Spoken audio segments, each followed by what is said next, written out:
नमस्कार विद्यार्थी मित्रांनो, अभ्यास मित्र या यूट्यूब चॅनलवर मी हर्षाली पाटील तुमचं सर्वांचं स्वागत करत आहे. मित्रांनो, आज आपण पाहणार आहोत दारिद्र्य पॉवर्टी हा पाठ. परीक्षेच्या दृष्टीने या पाठाचे महत्त्व खूप जास्त आहे. सर्व पूर्व परीक्षांमध्ये तसेच मुख्य परीक्षांमध्ये यावर अधिकाधिक प्रश्न विचारले जातात, तर तुम्हाला या पाठाचे महत्त्व कळालेच असेल. त्यामुळे आपण हा पाठ काळजीपूर्वक पाहिला आणि काही फॅक्च्युअल गोष्टी लक्षात ठेवल्या तर आपल्याला यावरचे सर्व प्रश्न टॅकल करणे नक्कीच सोपे जाईल. चला तर मित्रांनो, सुरुवात करूया आजच्या या पाठाला. तर मित्रांनो, सुरुवातीला आपण पाहूया उपासमार म्हणजे काय असतं. एखादं कुटुंब आहे किंवा एखादी व्यक्ती आहे ज्यांना काही खायला अन्न मिळत नाही किंवा खायला अन्न मिळणं देखील त्यांच्यासाठी खूप अवघड असते, ते लोक उपासमारीने मरतात. यालाच उपासमार असे म्हणतात. आणि हे उपासमार आहे ती GHI मध्ये म्हणजे जागतिक उपासमारीचा निर्देशांक हा IFPRI ही संस्था मोजत असते आणि हा निर्देशांक 0 ते 100 मध्ये असते. IFPRI म्हणजेच international food policy research institute ही संस्था हा निर्देशांक मोजते. आणि 0 म्हणजे खूप चांगला निर्देशांक की जिथे उपासमार नसते आणि पुढे पुढे जसे वाढत जाते तशी उपासमार वाढत जाते. 100 म्हणजे अति वाईट निर्देशांक जिथे उपासमार खूप जास्त प्रमाणात असते. आणि या 0 ते 100च्या टप्प्यामध्ये अनेक टप्पे केलेले असतात, जसे की 5 टप्पे आहेत जे 0 ते 9.9, 10 ते 19.9, 20 ते 34.9, 35 ते 49.9 आणि 50 किंवा त्यापेक्षा जास्त म्हणजेच अत्यंत भयावह उपासमार जिथे असते. तर मित्रांनो, आपण आता उपासमारचा हा निर्देशांक आहे तो मोजण्याआधी कसा मोजतात ते याच्या आधी आपण वेस्टेड आणि स्टंटेड काय आहे हे जाणून घेऊया. तर वेस्टेड म्हणजे काय की जिथे उंची आणि वजनावरती आधारित असतं, जे की उंची जास्त आणि वजन कमी किंवा उंची फार कमी आणि वजन फार जास्त अशी जिथे शक्यता असते किंवा असे जे बालकं असतात ते कुपोषित असतात त्यांना वेस्टेड म्हणतात. आणि स्टंटेड म्हणजे काय तर ज्यांचं उंची आणि वय, जसं वय खूप जास्त आहे आणि उंची खूप कमी आहे अशी बालकं ही स्टंटेड म्हणून ओळखली जातात, तर हे कुपोषित असतात. तर जे ग्लोबल हंगर इंडेक्स आहे ते मोजताना लोकसंख्येतील कुपोषणाचे प्रमाण, बालमृत्यूदर आणि बालकांमधील कुपोषण हे पूर्वी 3 घटकांवर मोजले जात होते, परंतु आता यामध्ये बालकांमधील कुपोषण हे वेस्टेड आणि स्टंटेड या घटकांवर आधारित मोजले जाते. तर मित्रांनो, यासाठी तुम्हाला एक उत्तम उदाहरण मी देते की एक धरमपूर नावाच्या खेड्यामध्ये काही कुटुंब राहत होती आणि तिथे सरजू आणि त्याचे कुटुंब काय करत होते तर भिक्षा मागत फिरत होते. एक वेळचे अन्न मिळणे देखील या कुटुंबासाठी खूप अवघड होते. कुठल्याही पद्धतीने जरी दारिद्र्याची आपण मोजणी केली किंवा गणना केली तरी पण सरजूचे जे कुटुंब आहे ते दारिद्र्य रेषेखालीच येणार नेहमी, कारण त्यांना काही खायला मिळतच नव्हते. त्यामुळे कसंही आपण पाहिलं तर ते दारिद्र्य रेषेखालीच असणार. आणि हलाखीच्या परिस्थितीमुळे या कुटुंबातील बाल कुपोषणाचे आणि बालमृत्यूचे प्रमाण काय होते तर नेहमीच जास्त असेल, कारण की त्यांना अन्नच मिळणार नाही तर कुपोषण होणारच. आणि सरजूच्या दारिद्र्याची तीव्रता मोजणारा योग्य निर्देशांक कोणता तर ग्लोबल हंगर इंडेक्स. म्हणजे ही दारिद्र्य इतकं जास्त प्रमाणात आहे की ते मोजण्यासाठी ज्या पद्धती दिल्यात त्या किंवा एखाद्या समितीने काहीतरी एक बेसिक मानक ठेवलं आहे त्यापेक्षा पण ते कमी आहे. त्यामुळे हे मोजण्यासाठी उत्तम काय तर ग्लोबल हंगर इंडेक्स. तर मित्रांनो, आता आपण पाहूया की सापेक्ष दारिद्र्य म्हणजे काय असतं.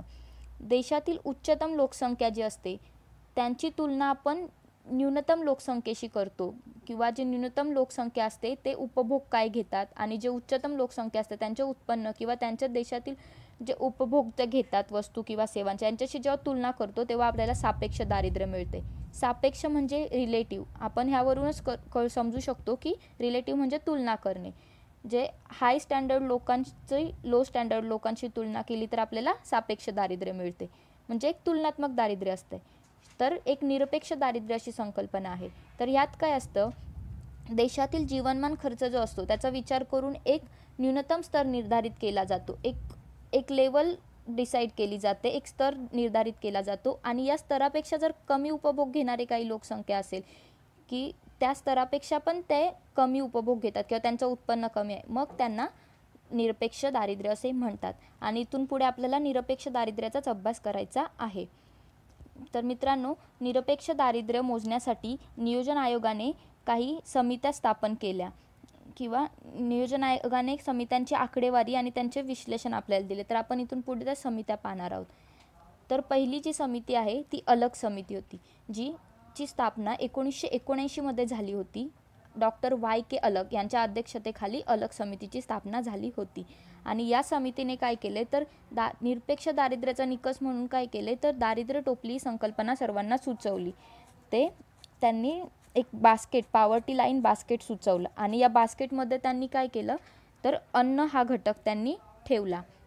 आणि त्यांनी दारिद्र्याची, ह्या प्रत्येक समितीने एक दारिद्र्याची विशिष्ट व्याख्या दिली आहे. तर या समितीची दारिद्र्याची व्याख्या काय होती की दोन्ही वेळचे अन्न ज्यांना मिळत नाही तो व्यक्ती गरीब समजावा. ही व्याख्या यांनी केली, अलग समितीने केली. आणि त्यांनी काय ठरवलं तर ग्रामीण भागातील जे व्यक्ती आहेत त्यांना 2400 कॅलरी अन्न मिळाले पाहिजे आणि शहरी भागातील व्यक्तींना 2100 कॅलरी अन्न मिळाले पाहिजे. आता हे जे 2400 कॅलरी आणि 2100 कॅलरी अन्न आहे यांसाठी त्यांनी किती उत्पन्न असावे किंवा किती खर्च येईल याचा देखील अंदाज काढला. तर ग्रामीण भागातील जे व्यक्ती होते त्यांना 2400 कॅलरी मिळवण्यासाठी रोज 1.64 रुपये खर्च करावे लागतील. म्हणजे त्यांना महिन्याला टोटल किती खर्च तर 49.09 रुपये खर्च त्यांना महिन्याला करावा लागेल. तर हे दरडोई प्रति महिना खर्च त्यांनी काढला आणि संकल्पना तेव्हा तयार झाली. आणि हा खर्च जे व्यक्ती करू शकतील ते लोक दारिद्र्य रेषेच्या वर, तर हा खर्च जे करू शकणार नाहीत ते दारिद्र्य रेषेच्या खाली असं त्यांनी ठरवलं. आणि ग्रामीण भागामध्ये 2400 कॅलरीसाठी 49.09 रुपये दारिद्र्य रेषा ठरवण्यात आली आणि शहरी भागांमध्ये 2100 कॅलरीसाठी 56.64 रुपये दरडोई प्रति महिना खर्च ही दारिद्र्य रेषा ठरवण्यात आली. तर मित्रांनो, यापुढे कोणती समिती होती तर लकडावाला समिती, जिची स्थापना 1989 मध्ये झाली होती आणि हिचे अध्यक्ष प्रोफेसर DT लकडावाला हे होते. या समितीचं देखील अन्न हेच दारिद्र्याच्या टोपलीमध्ये त्यांनी अन्न हाच घटक ठेवला होता आणि त्यामुळे कॅलरी मूल्य हाच निकष तिथं पण सेम राहिला. फक्त इथे काय झालं तर त्यांनी जे रुपयांमध्ये जे होतं की प्रतिमाह खर्च काय त्याची पातळी त्यांनी वाढवली. जसे की जी पातळी 49 रुपये आणि 57 रुपये होती ग्रामीण आणि शहरी भागात, ती अनुक्रमे त्यांनी 211.30 रुपये ते 274.88 रुपये इतकी वाढवली. तर हा खर्च तुलनेने खूप वाढला आणि कॅलरी हाच त्यांचा निकष होता. फक्त त्यांना 49 रुपयाच्या ऐवजी 211 रुपये प्रतिमाह खर्च होत होता, जो ग्रामीण भागात, आणि शहरी भागात 57 रुपयेवरून 274.88 रुपये इतका खर्च होत होता. आणि या नवीन दारिद्र्य रेषेनुसार नियोजन आयोगाला 1993 ते 94 मध्ये 36% दारिद्र्य आढळले होते. तर मित्रांनो, याच्या पुढची समिती कोणती होती? तेंडुलकर समिती. मित्रांनो, या समित्या खूप महत्त्वाच्या आहेत, यावरच प्रश्न विचारले जातात आणि या समितींचे निकष काय होते हे महत्त्वाचे आहेत, किंवा या समितीची अध्यक्ष कोण, स्थापना कोणत्या साली झाली. त्यामुळे ह्या गोष्टी तुम्ही नक्की लक्षात ठेवा आणि या गोष्टी जर लक्षात राहिल्या तर तुम्हाला उत्तरं सोडवणं खूप सोपं जाईल, प्रश्न सोडवणं खूप सोपं जाईल. तर मित्रांनो, आपण तेंडुलकर समिती पाहूया. याची स्थापना झाली 2009 मध्ये. कोणाच्या अध्यक्षतेखाली तर सुरेश तेंडुलकर यांच्या अध्यक्षतेखाली. आणि या समितीने काय केलं तर दारिद्र्याच्या टोपलीमध्ये अन्न तर होतंच, शिवाय शिक्षण आणि आरोग्य हे 2 घटक नव्याने समावेश केले.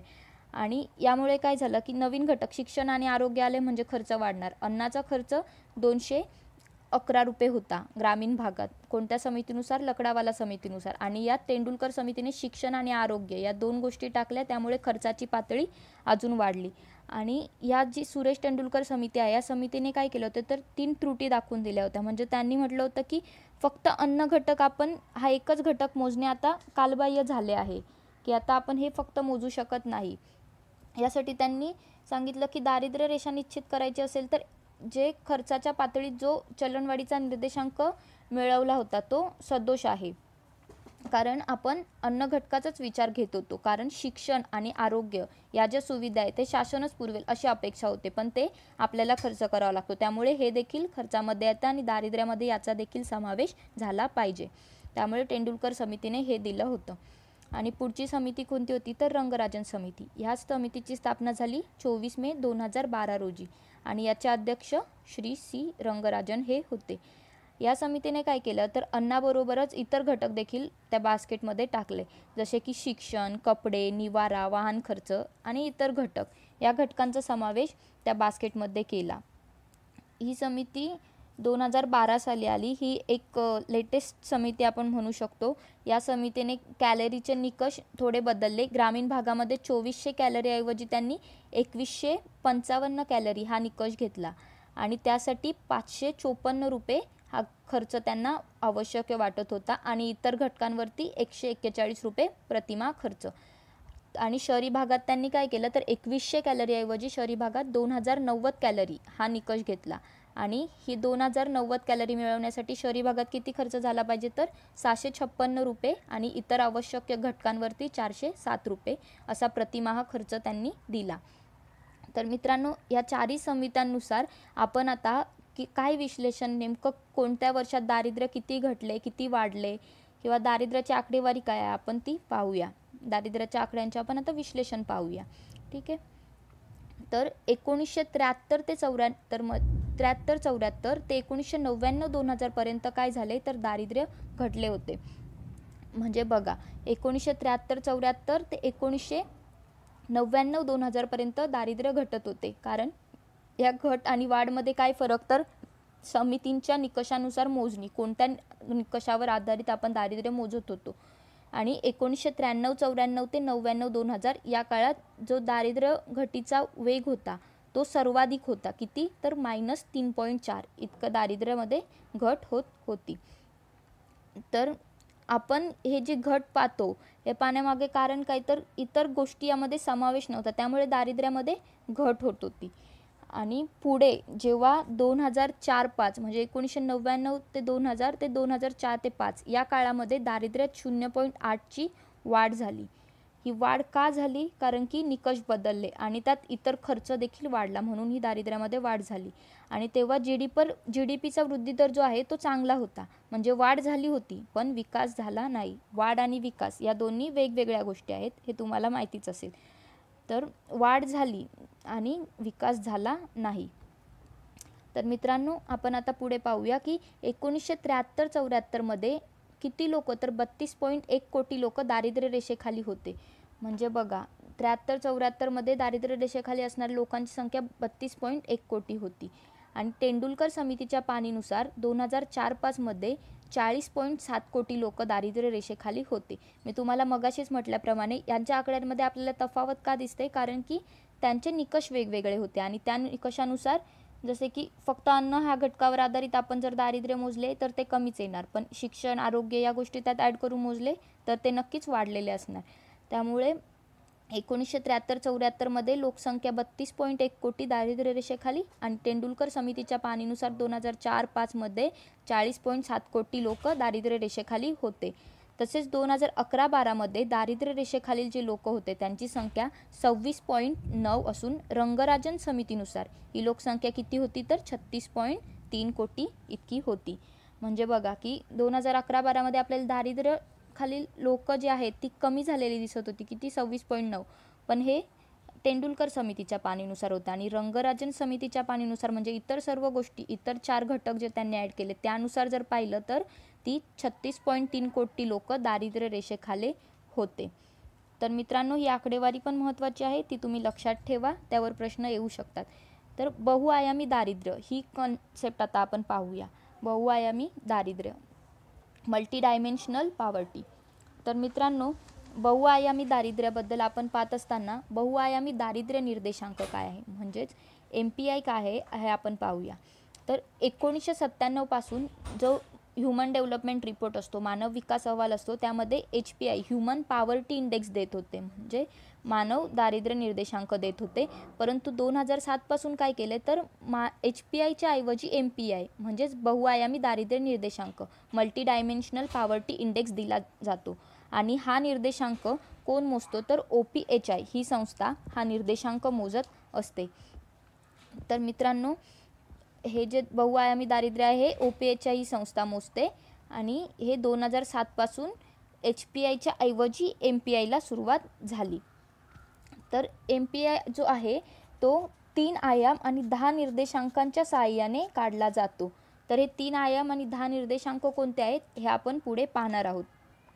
तर हे जे 3 आयाम आहेत त्या प्रत्येकावरती आधारित काही गुण, जसे की 33.33% जे 3 आयाम आहेत त्यांना दिले जातात. आणि या 33.33%च्या पेक्षा जर कमी जर असेल त्या कोणत्याही गोष्टीमध्ये दारिद्र्य जर तर आपण म्हणतो जे तर त्यांना बहुआयामी गरीब असे म्हणतात. म्हणजे जर शिक्षण हा निकष आहे त्यांची पूर्तता 33.33% जर कमी असेल तर ते लोक बहुआयामी गरीब आहेत असे म्हटले जाते. त्यामध्ये देखील त्यांनी टप्पे केलेत की 33.33% ते 20% हा जर अभाव असेल तर हा गट असुरक्षित गटात असतो आणि जर तो कधीही बहुआयामी गरीब होऊ शकतो. एक वल्नरेबलमध्ये असतात आणि त्यांचा कधीही बहुआयामी गरीब होण्याचे चान्सेस असतात. आणि जर 50%पेक्षा जास्त अभाव असेल तर ते तीव्र बहुआयामी गरीब, सिव्हिअरली मल्टीडायमेन्शनली पुअर असे त्यांना म्हटले जाते. तर हे पुढे आपण पाहणार आहोत कोणते निकष आहेत. शिवाय दारिद्र्याची तीव्रता आणि प्रमाण यांचं जे गुणाकार आहे म्हणजे किती लोकांचे प्रमाण आहे आणि दारिद्र्याची तीव्रता किती आहे यांच्या गुणाकारातून आपल्याला बहुआयामी दारिद्र्य निर्देशांक मिळत असतो. हे वाक्य लक्षात ठेवा, हे खूप महत्त्वाचे आहे. दारिद्र्याची तीव्रता आणि प्रमाण यांच्या गुणाकारातून आपल्याला MPI म्हणजेच बहुआयामी दारिद्र्य निर्देशांक मिळत असतो. आणि विशेष तर काय आहे यामध्ये की बहुआयामी दारिद्र्यामध्ये उत्पन्न विचारात घेतले जात नाही, तर इथे काय विचारात घेतले जाते, वेल्थ, मालमत्ता विचारात घेतली जाते. म्हणजेच उत्पन्नाला महत्त्व नाही तर मालमत्तेला महत्त्व आहे. आणि जे आपले मिलेनियम डेव्हलपमेंट गोल्स आहेत, जे MDGs आहेत, यांची पूर्तता तपासण्यासाठी किंवा हे पूर्ण झालेत की नाही हे तपासण्यासाठी MPI मदत करत असते. MPIची जेव्हा आकडेवारी येते तेव्हा हे गोल्स किती प्रमाणात पूर्ण झालेत, ही उद्दिष्टे आपली शाश्वत विकासाची किती प्रमाणात पूर्ण झालेत हे आपल्याला कळतं आणि यासाठी MPIचा वापर केला जातो. तर मित्रांनो, आपण आता हे बहुआयामी दारिद्र्याचे आपण घटक पाहूया की आयाम कोणते आहेत. आरोग्य, शिक्षण आणि जीवनमान हे 3 आयाम त्यांनी दिलेले आहेत आणि त्यांचे निर्देशके कोणते, जी 10 निर्देशके, हे 3 आयाम आरोग्य, शिक्षण आणि जीवनमान आणि ही 10 निर्देशके की आरोग्याचे 2 कोणते, पोषण आणि बालमृत्यू, शिक्षणाचे शालेय वर्ष आणि बालक पटसंख्या म्हणजेच शिक्षणात बालक किती आहेत आणि शालेय वर्ष किती. तर जीवनमानमध्ये काय आहे तर स्वयंपाकाचे इंधन, स्वच्छतागृह, पाणी, वीज, जमीन, मालमत्ता या गोष्टी जीवनमानमध्ये येतात. तर या सर्व गोष्टी दारिद्र्याची तीव्रता किती आहे आणि गरीब व्यक्तींचे प्रमाण किती आहे या दोन्हींशी लिंक केल्या जातात हे तिन्ही घटक आणि यांचं मिळून यांच्या गुणाकारातून आपल्याला काय मिळतं तर बहुआयामी दारिद्र्य मिळतं. म्हणजे दारिद्र्य मापक काय आहे तर दारिद्र्याची तीव्रता आणि गरीब व्यक्तींचे प्रमाण आणि यांच्या गुणाकारातून आपल्याला काय मिळतं तर बहुआयामी दारिद्र्य निर्देशांकातून MPI आपल्याला मिळतो. तर मित्रांनो, हे ते निकष आहेत. आता आपण NSSOची काही मानके पाहूया. काही संज्ञा NSSOने दारिद्र्य मोजण्यासाठी काढल्या होत्या, जसे की त्यांनी घरगुती उपभोग खर्चाच्या सर्वेक्षणासाठी एक संदर्भ कालावधी गृहीत धरला होता आणि तो 3 प्रकारचा आहे. तर ते आपण आता पाहूया की पहिला काय आहे युनिफॉर्म रिकॉल पिरियड URP. यामध्ये काय असतं की जे कुटुंबात व्यक्ती राहतात त्यांना काही ना काही खर्च येत असतो. तर हा प्रतिमाही खर्च, व्यक्तींच्या जे उपभोग घेणाऱ्या वस्तू असतात त्यांचा प्रतिमाही खर्चाचा विचार कशामध्ये केला जातो, URP मध्ये, युनिफॉर्म रिकॉल पिरियडमध्ये प्रतिमाही खर्चाचा विचार केला जातो. शिवाय दुसरं कोणतं आहे तर मिक्स्ड रिकॉल पिरियड MRP. यामध्ये काय केला जातो, व्यक्तीच्या प्रतिमाही खर्चाचा तर विचार यामध्ये केलाच जातो. शिवाय अधिक 5 गैर खाद्य वस्तू जसे की कपडे, चपला, टिकाऊ वस्तू, शिक्षण, आरोग्य खर्च यांचा देखील यात विचार केला जातो आणि यांचा विचार हा प्रतिमाही नसून यांचा विचार वार्षिक खर्चाचा असतो. म्हणजे वर्षातून एखादा वेळे आपण या गोष्टी घेतो असा हिशोबाने हा विचार केला जातो. तर प्रतिमाही अधिक 5 गैरखाद्य वस्तूंचा वार्षिक खर्चाचा विचार मिक्स रिकॉल पिरियडमध्ये केला जातो. आणि शेवटचा कोणता आहे तर modified mix recall period MMRP. यामध्ये प्रतिमाही खर्चाचा विचार असतो, वार्षिक खर्चाचा विचार असतो आणि याबरोबरच 7 दिवसांच्या म्हणजे आठवड्याभराच्या कालावधीत ज्या वस्तू लागतात जसे की स्वयंपाकासाठी खाद्यतेल, अंडी, मांस, फळे, भाज्या इत्यादी गोष्टींचा आठवड्याभराचा खर्चाचा विचार देखील यात केला जातो. या तिन्ही URP, MRP आणि MMRP या तिन्ही गोष्टी घरगुती खर्चासाठी आहेत. त्या मोजण्यासाठी NSSOने ह्याचा उपयोग केला आहे. तर मित्रांनो, या तिन्ही देखील कन्सेप्ट महत्त्वाचे आहेत. यावर देखील पूर्वपरीक्षेमध्ये प्रश्न विचारला गेला होता, तर हे महत्त्वाचं आहे. त्यामुळे मित्रांनो, तुम्हाला व्हिडिओ आवडला असेल तर नक्की लाईक, शेअर आणि सबस्क्राईब करा. तुमच्यासाठी आपण एक टाईम स्लॉट फिक्स केलेला आहे की इकॉनॉमिक्सचे आपले सर्व लेक्चर इथून पुढे संध्याकाळी 6 ते 7 या दरम्यान अपलोड झालेले असतील. तर ते तुम्ही आपल्या या अभ्यास मित्र या यूट्यूब चॅनलवरून पाहू शकता. शिवाय इतर ठिकाणी ते तुम्ही पाहू शकता. तर मित्रांनो, असेच पुढचेही लेक्चर बघत राहा. तुम्हाला काही अडल्यास कमेंट बॉक्समध्ये सांगत जा, आम्ही तुमची मदत नक्की करू. आणि पुढच्या लेक्चरमध्ये आपण ह्यावरचे दारिद्र्यावरचे मागील वर्षे आयोगाने विचारलेले प्रश्न आपण घेणार आहोत. धन्यवाद मित्रांनो.